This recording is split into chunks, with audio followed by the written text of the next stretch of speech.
In today's video, we are going to talk hair oil.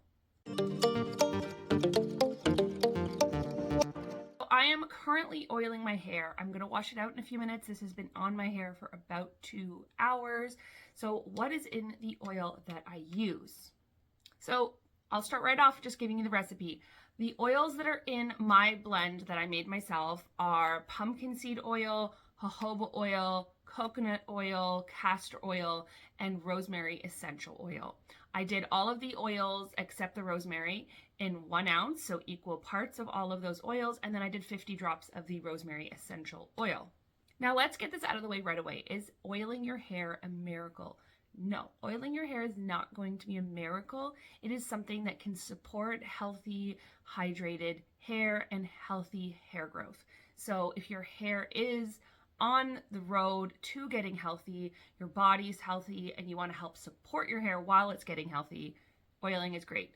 If you've got thyroid issues, if you've got other hormone issues, if you have severely chemically or heat damaged your hair, oiling can only do so much. It's not a miracle.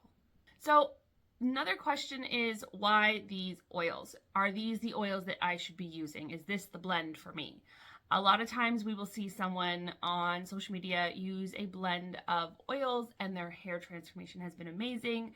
You try the same blend and you feel like the results are lacking. This usually happens for 2 reasons. The number 1 reason is inconsistency. Most people will try a new hair care routine like oiling and they will try it for a week, a month, maybe 6 weeks, and feel like it didn't do anything and they'll stop. When in reality, you probably won't see any changes until you've done it for 3 months consistently, and you're not going to see any significant changes until you've done it for at least 6 months. So inconsistency or not sticking with it long enough is usually the biggest reason that something didn't work when it comes to hair oils. It's just that you have to do it for a long time before it's going to really do much. And these homemade oil blends don't have other synthetic ingredients in them like silicone and whatnot, which immediately give you that instant gratification of your hair feeling nicer while the oils are doing their work. So when you buy oils off the shelf, a lot of them are going to have those extra products, which is totally fine. They do a great job at making your hair feel nice cosmetically. But when you make your own oil blend like this, it's not going to have all those extra synthetic ingredients that are going to give you that instant gratification. You're going to have to wait for your results. Those other products are not working faster. They just have ingredients in them that make your hair feel instantly better, even though it's just a cosmetic effect and it does wash off next time you wash your hair. I hope that makes sense. Let me know in the comments if you didn't understand that part, because I can explain it more in depth, but I think I explained it pretty well. So the next problem that people have is simply using an oil blend that's not supporting what their hair needs. And this goes for all ingredients. I talk about this all the time. It's usually not that the product didn't work. It's that it wasn't the right product for your hair and what your hair needs. So before you choose an oil blend or make an oil blend, get really in tune with what your hair needs. Is it damaged? Is it broken? Is it dry? Do you have an oily scalp? Get really in tune with what your hair needs, and then learn what the different oils do to support your hair and come up with your own oil blend that way, or at least check if the oil blend that you want to use is likely going to be the right one for your hair. So with all that said, I'm going to tell you why I choose to use the oils that I use. So first, the pumpkin seed oil. The pumpkin seed oil is full of antioxidants and fatty acids. Because of this, it's super hydrating to the hair, really, really deeply penetrating your hair with a lot of hydration. It's also been clinically shown to help block DHT hormones. DHT hormones are the hormones that are responsible for male pattern baldness, and for a lot of women, that could be why your hair is shedding, especially if you're aging. We often have excess amounts of DHT on our scalps, and that causes our hair to fall out, and pumpkin seed oil has been shown to block that. So coconut oil.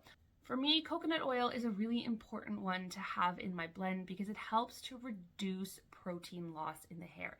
Because I do heat style my hair, I do dye my hair, all of those things contribute to the loss of protein in your hair, and protein is what makes your hair strong. You want to lose as little protein as possible. It's always better to not lose your protein than to try and replace it with synthetic proteins. So using something like coconut oil helps to reduce how much protein loss your hair is going to suffer. So that is really important for someone who's going to style and dye their hair a lot. It is also a great hydrator, though it doesn't hydrate as deeply as some of the other oils because the molecules are a little on the larger size. It's more of a surface hydration. Jojoba oil really mimics the oil production that your scalp actually has. It mimics your natural sebum. Sebum is the oil that your scalp produces and what makes your hair look greasy, and jojoba oil is very, very similar to that sebum. Therefore, it kind of tricks your scalp into thinking it's already produced the oil that it needs, and it can help to reduce how oily your hair gets in between washes. It's also super, super moisturizing, and it is a very lightweight oil that does not clog your hair follicles. So if you're someone who has a problem with other oils being really difficult to get off and clogging your hair follicles, using a straight jojoba oil might be a good start for you because it's going to be a really gentle oil that's not going to clog and it's going to come off easily.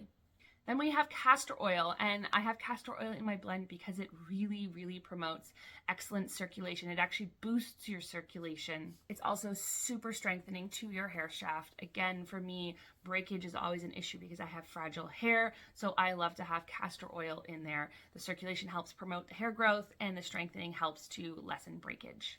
And then we have rosemary oil, which again increases circulation, promotes hair strength and hair thickness, and has been clinically proven to help your hair follicles produce strong hairs as quickly as they possibly can, as well as a lot of leading hair growth treatments out there. So it's obviously one that you want to have in your blend if you are someone that suffers from thin hair and you're trying to get the most out of your hair that you possibly can.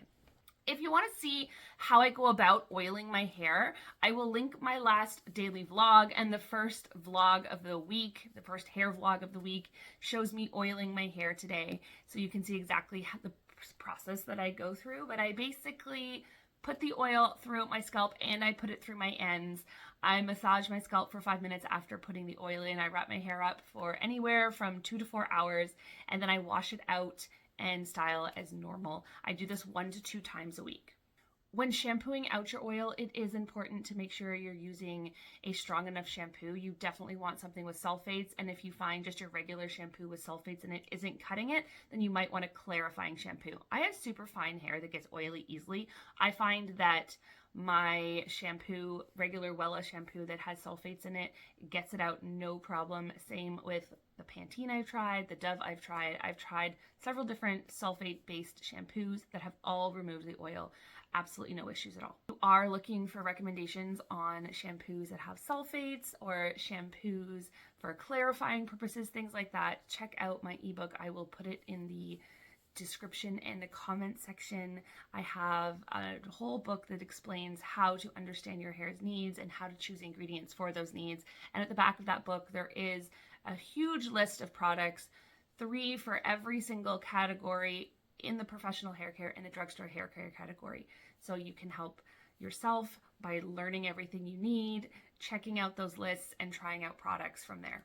Hopefully that gives you a little bit of insight into hair oiling and why you may or may not want to do it and which oils you would choose if you want to choose the blend that I have done. This one has been viral on TikTok, which is why I chose to go with this specific blend to see if it was, this specific blend was as great as everybody else said it was. But I did go through the recipe before I chose to do it and ensured that there wasn't any ingredients in it that I thought were going to hinder my hair, and that I did think these ingredients were in fact going to be helpful for what my hair needed. I've only been oiling my hair 6 weeks so far. The results have been minimal at this point. My hair definitely has been feeling shinier and softer when I style it. It was looking quite dull and dry there for a while, winter weather. But at this point, I haven't noticed significant changes because I've only been using it for a small time. I will check back in at the 3-month mark to let you guys know how it's going. Thank you so much for watching today. If you want to see the results of how my hair looks after I oil, again, go and check out that daily vlog video that I linked before, and I will put it in the description as well because I will show the results of after I've shampooed and styled my hair for the day today in that video. Hit that notification bell so you don't miss any of my videos. Like and subscribe because that really helps me out here on my channel. Share my videos with any of your friends that you think would be helped out by this information if they have hair like we do. And thank you so much for watching today. Bye.